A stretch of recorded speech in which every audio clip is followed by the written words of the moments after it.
Creating an effective family routine when homebound for coronavirus. Go Ask Your Dad is parenting advice with a philosophical bent as one dad explores what we want out of life for ourselves and our children through useful paradigms and best practices. When the official word finally came that they closed our kids' schools indefinitely, my new least favorite word, my wife and I had the same thought. We need a schedule. The answer to chaos is routine, right? We can't have the kids sitting around in their pajamas, eating cereal, watching cartoons and bickering all day, like a Disney remake of Lord of the Flies. We called a family meeting that very evening. And we were reassuring and honest as we talked about what we each of us needed to manage this challenge together. And the keystone to all of that, we thought, was a schedule. My wife took notes, wrote it up, and we put it on our refrigerator.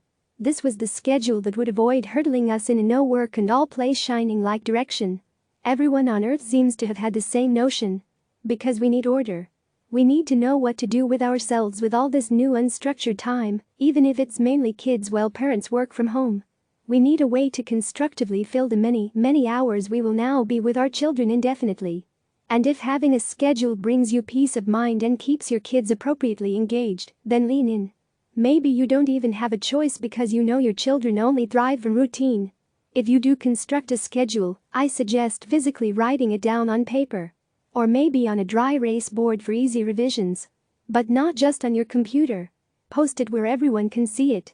And adapt it for younger kids, perhaps adding emoji-like icons for the pre-literate. Or make copies and have the kids check things off, put stickers next to them, or cross them out as they're completed for the day. Or not to schedule. There is a counter-argument to this schedule reflex, though. One that embraces the sudden freedom being mandated by governments and strongly urged by health experts. There's opportunity here to rethink what our daily lives could be in the absence of after-school sports and music lessons, without playdates, nor going out to restaurants and movies. That still leaves many activities available. Walk outside with a dog if you have one. Make a fort. Play a board game. Ride a bike. FaceTime a friend. Write someone a letter.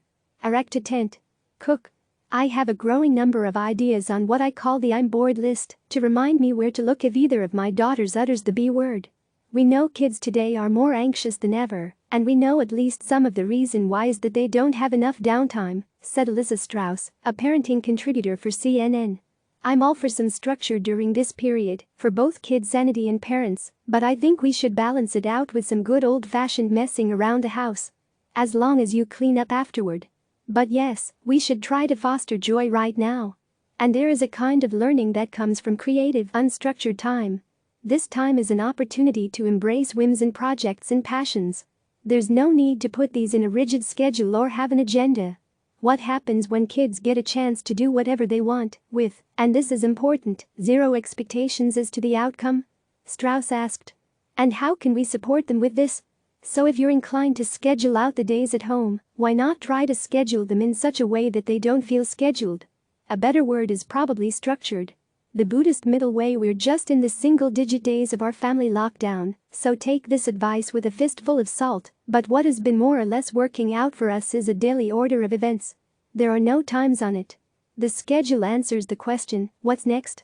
But doesn't assign timelines and has lots of choice built into it. The goal is to give us a pattern and a routine that conveys that world is not completely upside down. But that is also not so rigid we can't improvise and evolve. We began with sleep in. That's for the kids. Sleep is vital for mental and physical health, and whether they stay up late or go to bed early, the more sleep the better. That's true for my wife and me too, but we also have work, and then sleeping in means uninterrupted productive time. My wife and I decided to stick with our morning routine of meditating together, part of our mental toolkit. After breakfast is school, assignments from teachers for our middle schooler, and no phone use, math worksheets and lots of reading for the second grader. My wife and I continue to work. Schoolwork usually lasts about 2 hours and is followed by PE or recess. The kids take their scooter and skateboard to the park, walk the dog or join my wife in a workout. I keep working with a goal of getting out for a mental health promoting half-hour run at some point. After lunch is free time for them. Lots of options here. Imaginative play, reading, writing, room decorating, Legos, 2 difficult sets are en route, baking, croquet, board games. Can we play Monopoly? Why not? We finally have time. Forts, hikes and screen time. Children's book author and national treasure Mo Willems started hosting a daily afternoon doodle for the world's children. So that quickly went on our schedule. Then 5:30 is quitting time for everyone but me, but I do take a break and join the rest of the family on the front lawn, visiting with neighbors from a safe 6-foot distance. We bring a beverage of choice, lawn chairs and pets. It's an incredible release to be outside and connect with people other than the ones you've been trying to get along with all day. We have dinner together, obviously, but also something I'm grateful we can do now, sometimes with a board game or a TV show or just talking. Bedtimes have skewed later, but we still manage reading to them in bed on most nights. Our routine and rules are a work in progress. During that first family meeting post-lockdown, we agreed to have meetings at least once a week and see how we're doing. We are paying attention to how we feel each day, how we get along, and what we get done. That mindful attention has two benefits. 1. We can tweak our schedule as needed to weather the weeks, months ahead.